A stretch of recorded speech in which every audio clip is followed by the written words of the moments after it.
On the morning of 9/11, I was supposed to take a train into the city, a route that went directly under the Twin Towers.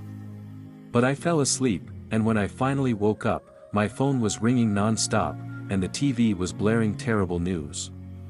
That day became one of the darkest moments in American history, an act of war by enemies of freedom. On the screen, a news reporter repeatedly said, "Allahu Akbar." I didn't understand what it meant, but it stirred a deep anger inside me as an American. I wanted answers. Who were these terrorists, and why were they here? Driven by that need, I started searching for a mosque nearby. When I found one just a short walk away, my hands trembled with nervousness. I put on a headscarf, took pictures, and shared them with my family. My closest cousin was furious. She pulled at my hijab and even slapped me, shouting that I wasn't Arab and demanding I take it off. Holding her hand, I asked if Jesus would approve of hitting someone.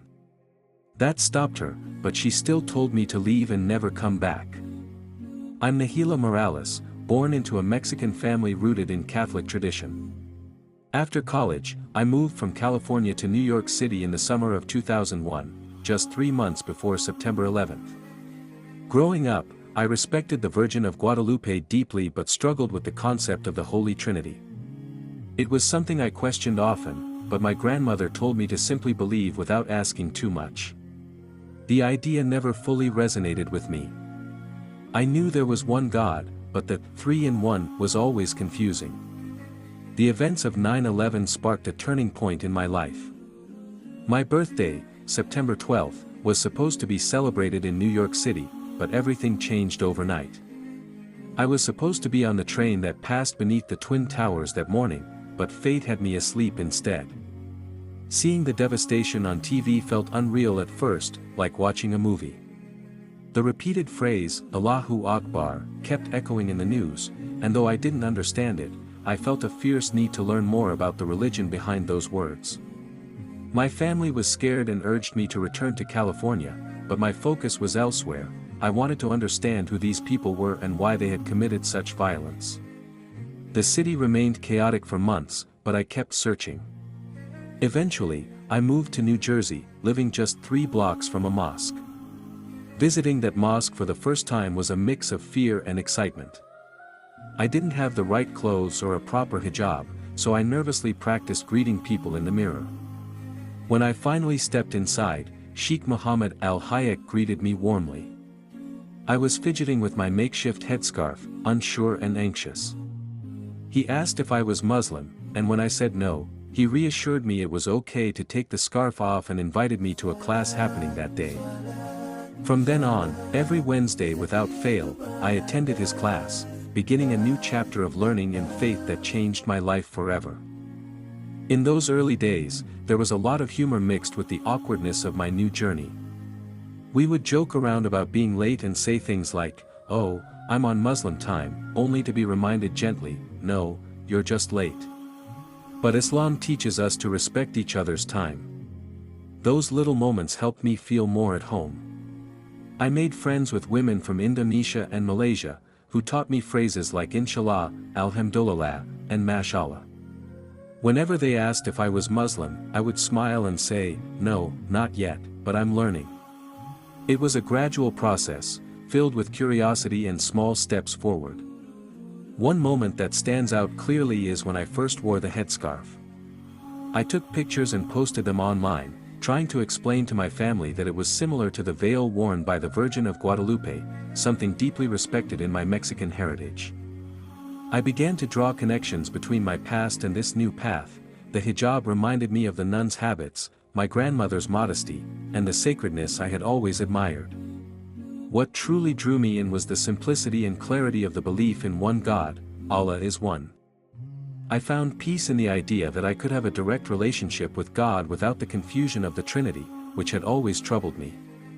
This realization was powerful. It was the moment I truly began practicing, regularly attending the mosque. A kind friend even gifted me hijabs, and soon, I was a familiar face at the mosque. Many assumed I was already Muslim. Eventually, a sister at the mosque encouraged me to take the Shahada, the declaration of faith. I was hesitant, telling her I was fasting and trying my best, but one Ramadan evening, after prayers, she gently insisted, "Today is the day." I agreed, and with the Sheikh's guidance, I took my Shahadah. That day remains the happiest day of my life. It was overwhelming, like a weight lifted off my shoulders, leaving me feeling light, renewed, and completely transformed. After the celebration ended and the mosque emptied, I walked home clutching my prayer rug. I remember falling into sujud, prostration, and feeling a profound loneliness mixed with doubt. I questioned if I had made the right choice, and my young son didn't understand what was happening. It was a painful moment, one that still touches me deeply whenever I reflect on it. I know many converts face similar struggles, feeling isolated or misunderstood. But it was my faith in Allah that pulled me through. Life went on. Simple moments like buying my son candy after breakfast reminded me that the journey was real and ongoing. The reaction from my family was tough. One scorching August day, I wore a turtleneck, jeans, and a bandana, long sleeves in the heat, to honor my new commitment to modesty. My family thought I was crazy. One cousin, in particular, was deeply upset. During a visit, she pulled my hijab off and slapped me, insisting I wasn't Arab and demanding I take it off. When she tried to hit me again, I grabbed her hand and asked if Jesus would be pleased by such anger. It stopped her cold, but she still told me to leave and never come back. That cousin was like a sister to me, so the pain cut deep. When I returned the following year, I was fully dressed in an abaya and hijab, and the shock was palpable. Family members asked, "What is this? Why are you covering more? Who's influencing you?" But something changed by the third visit. My grandmother pulled me aside and asked if I was happy. When I said yes, she simply said, "Do as you wish." She then told the family to respect my choices, noting that I wasn't drinking, smoking, or staying out late, only caring for my son and dressing modestly.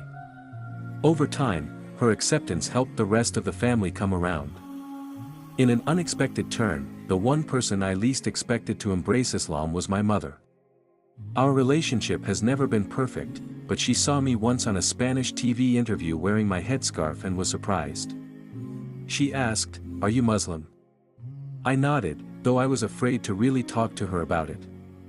Eventually, I gathered books and Qurans in Spanish and sent them to her in California, hoping she would begin her own journey.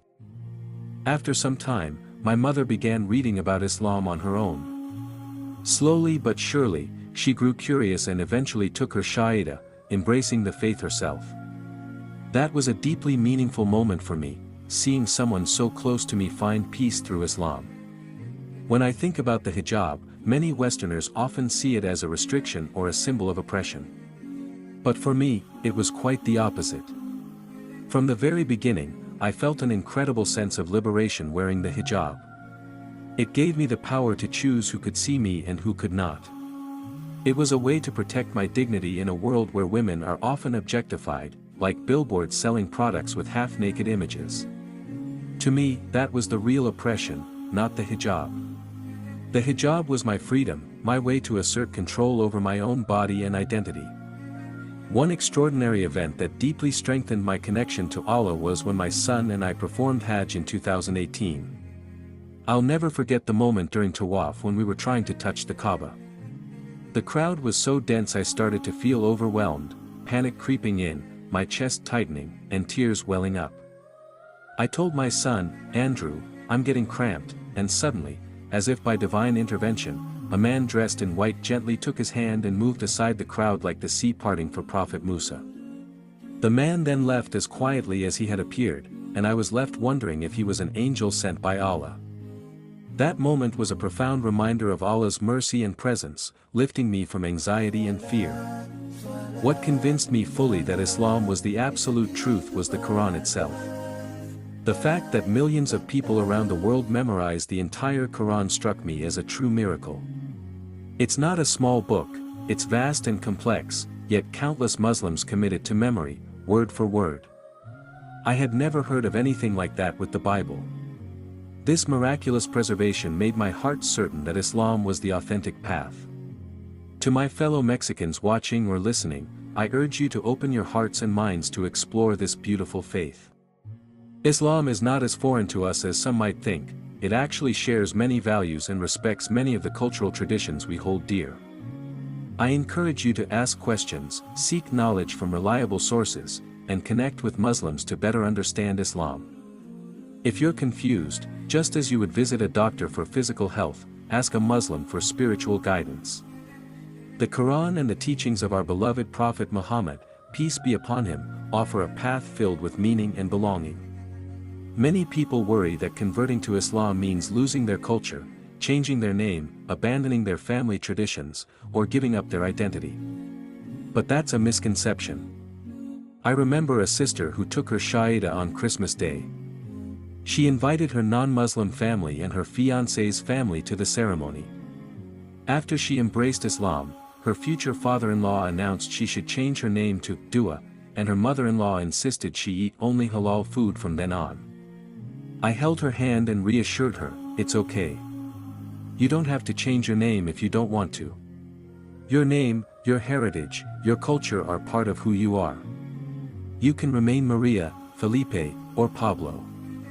That identity is precious and should be preserved.